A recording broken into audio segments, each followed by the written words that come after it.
les statiques, toutes les on va mettre main, la méthode main, voilà, toutes les statiques void main, voilà. Et là, ici, à partir d'ici, qu'est-ce qu'on met? On met premier, par exemple, non.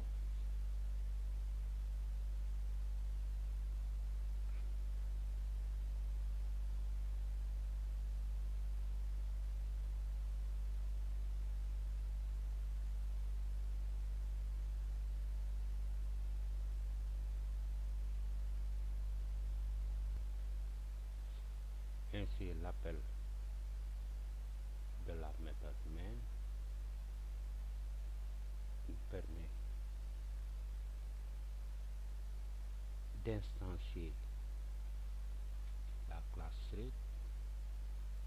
Si par exemple Pojar 34, par exemple, on met quel nom? Par exemple, première tâche, tâche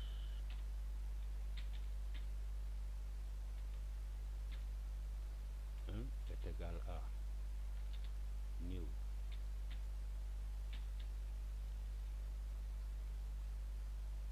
Pojar 34, par exemple.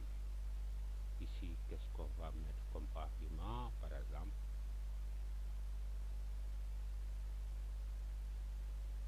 première tâche, premier string, premier string, premier string,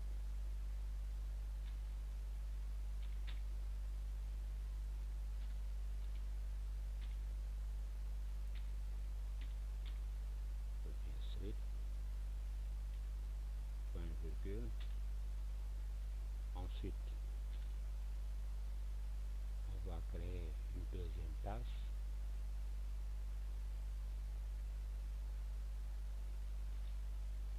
Pojar 34, tâche 2, tâche 2 est égal à new Pojar 34, par exemple. Qu'est-ce qu'on met comme argument?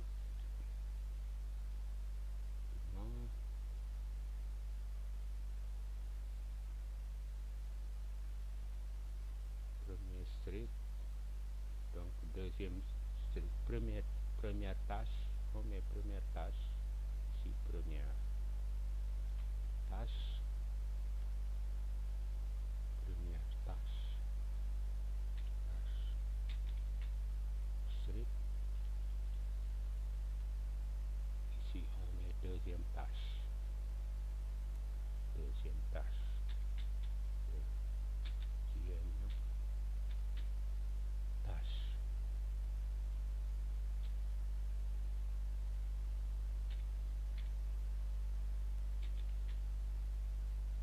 et on met point virgule, et voir ce que cela va donner. Puis alors, avant d'exécuter,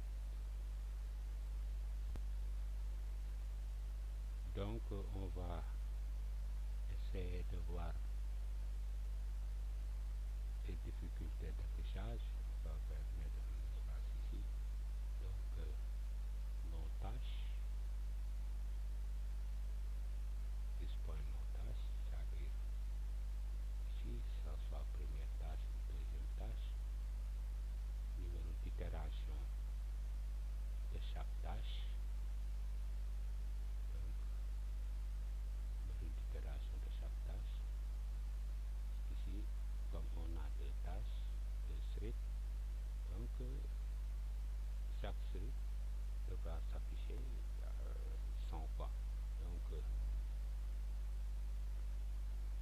inférieur à 100. Donc chaque chiffre devra s'afficher normalement 99.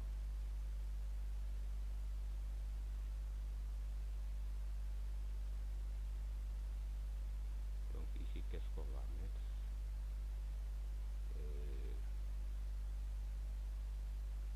On va enregistrer. On va, après avoir enregistré, qu'est-ce qu'on fait maintenant? On exécute pour voir le résultat. Ça donne, voilà, exécuter. Voilà ici, qu'est-ce qu'on a? Nos tâches. Deuxième tâche, numéro d'itération 0. Nos tâches, deuxième tâche, numéro d'itération 1, et ainsi de suite. Qu'est-ce qu'on va avoir? Deuxième tâche va s'afficher jusqu'à 99, de 0 à 99, donc 100 fois. Donc ici, première tâche, itération 0, et première tâche jusqu'à itération, numéro d'itération 99. Exécutons voir pour réexécutons pour voir est-ce qu'on aura le même affichage. Ok. Maintenant ici, qu'est-ce qu'on peut faire? On peut timing, c'est 50 millisecondes. On va retarder encore. Par exemple, on met 500 millisecondes pour voir time slip. 500 millisecondes. On enregistre, on exécute. Voilà. Deuxième tâche 97. Maintenant, à la tête, qu'est-ce qu'on peut avoir? Première tâche, itération 0. Première tâche, itération 2, etc. On peut aussi revoir, faire encore beaucoup plus. Par exemple, 1000 secondes. Essayons 1000 secondes. 1000 millisecondes du mes. 1000 millisecondes, c'est-à-dire 1 minute, pour voir ce que ça va donner, ce que l'exécution va donner.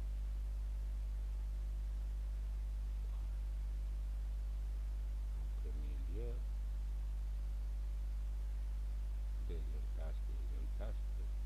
Ici, c'est deuxième tâche qui s'exécute en premier.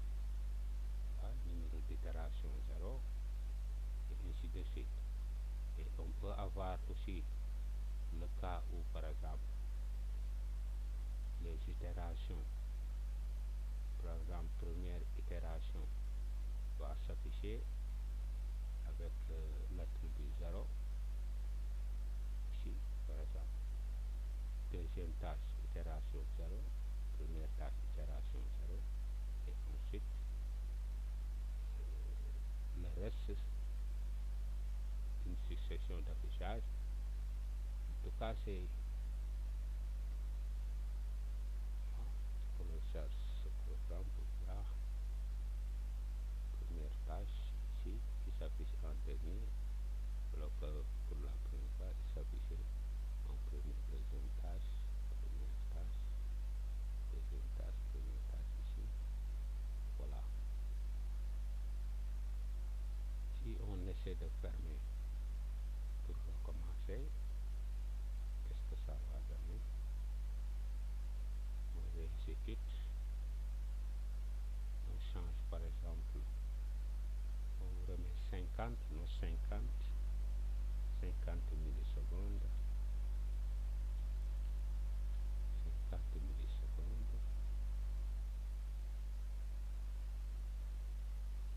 1 milliseconde, c'est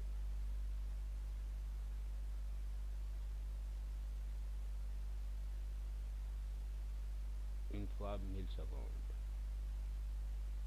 Une fois sur 1000 secondes. Voilà. Deuxième tâche ici, c'est ça. l'exécution est rapide. De toutes les façons, ça s'exécute de manière concurrente. Et ici, on peut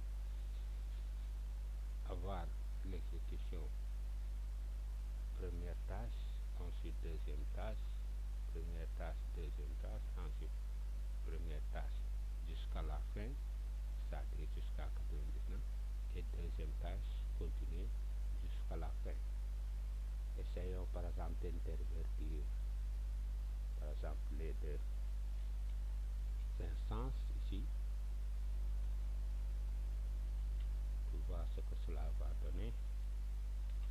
On enregistre, on exécute.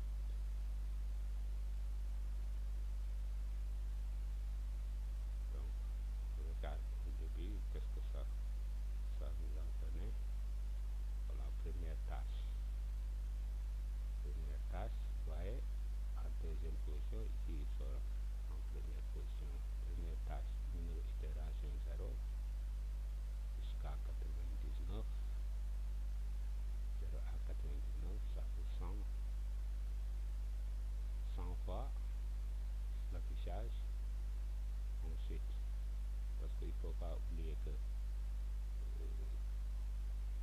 de 0 à 99, de 0 à 99, ça fait 100.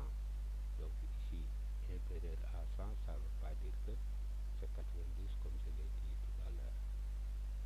Donc, ensuite, deuxième itération, deuxième tâche, va s'afficher itération 0 jusqu'à itération 99.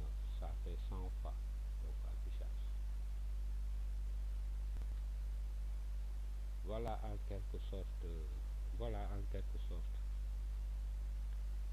l'utilisation, l'exécution d'un string avec la classe java.lang.string.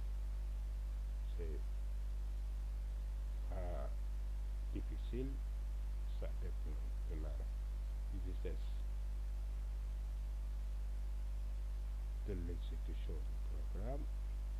Par exemple ici, si on peut aussi voir est-ce qu'on peut supprimer maintenant, mais on commence ce timing pour voir qu'est-ce que cela va nous donner. On met en commentaire le tempo, donc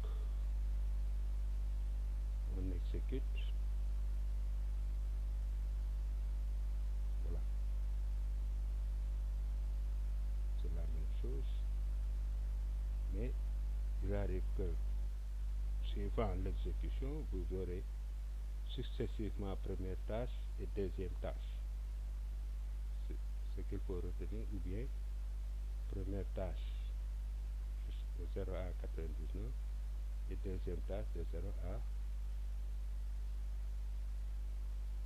99. Donc ici, même si on a supprimé ça, ça n'empêche que le programme s'est exécuté en prenant d'abord la première tâche, ensuite en prenant la deuxième tâche. Essayons de voir une dernière exécution. Voilà. Ici, vous voyez, première tâche était affichée, maintenant c'est deuxième tâche qui vient. Donc, on annule, on peut reprendre. Voilà.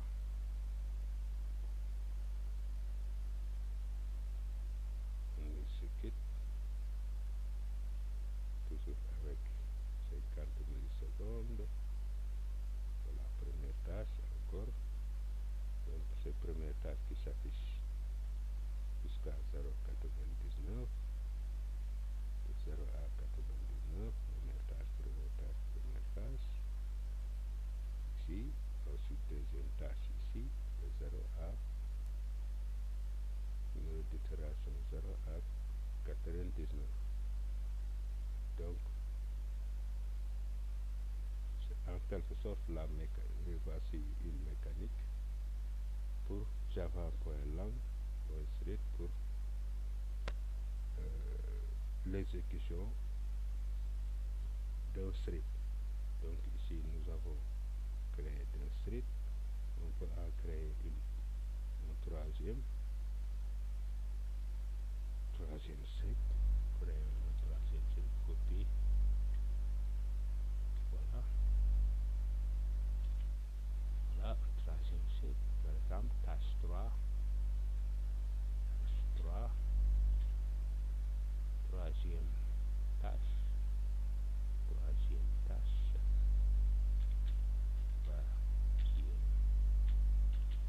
tâche, ah non, troisième tâche, ouais, on exécute, voilà, deuxième tâche,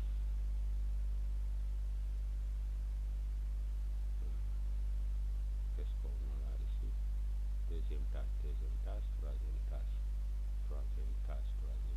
ensuite première tâche.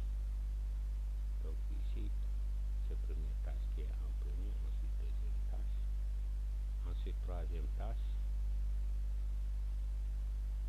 ensuite deuxième tâche qui vient en dernier lieu. Donc tout dépend du programme Java, de la machine, du processeur et tout, pour afficher correctement, surtout ça dépend du processeur qui affiche correctement les tâches et leurs itérations qui s'affichent suivant la disponibilité du processeur, c'est-à-dire avec l'ordonnanceur de tâches, c'est le processeur qui détermine quels sont les streets qu'il fait passer en premier, ou bien en tout cas quel street passer en premier avec son itération, etc. Ensuite, sur ce, nous allons voir le troisième, la deuxième méthode, Runnable. Runnable, c'est une interface Java qui permet aussi de